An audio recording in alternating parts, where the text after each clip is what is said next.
You know, again, this pattern of an amazing cavalier attitude towards classified information is reckless, sloppy, and silly.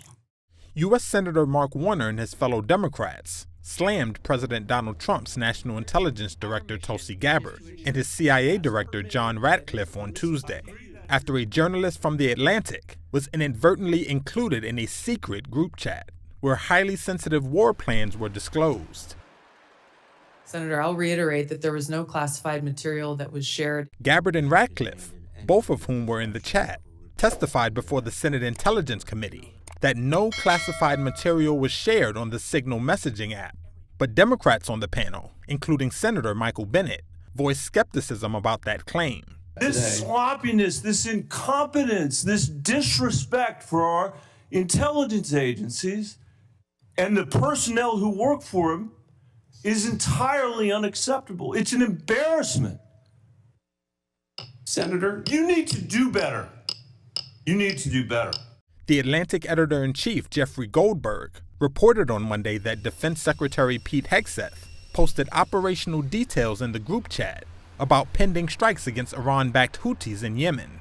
That triggered outrage and disbelief among national security experts and prompted Democrats and even some of Trump's fellow Republicans, including Senate Majority Leader John Thune, to call for an investigation.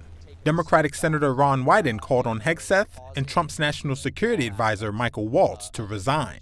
Obviously reckless, obviously dangerous, both the mishandling of classified information and the deliberate destruction of federal records are potential crimes that ought to be investigated immediately. And I want to make clear that I'm of the view that there ought to be resignation, starting with the National Security Advisor and the Secretary of Defense. Later, in a meeting at the White House, Trump defended Waltz, who had mistakenly added the journalist to the Signal discussion. He's a very good man, and he will continue to do a good job. Waltz, who was at the same meeting, said an investigation was underway into how Goldberg was invited to join the group chat. We are looking into and reviewing how the heck he got into this room. Trump also said there was no classified information disclosed in the group chat. It wasn't classified information. But he didn't elaborate further. Mr. President, who told you that information was not classified? Another question. A former U.S. official told Reuters that operational details for military actions are typically classified and known to only a few people at the Pentagon. Classified and sensitive information is also not supposed to be shared on commercial mobile phone apps.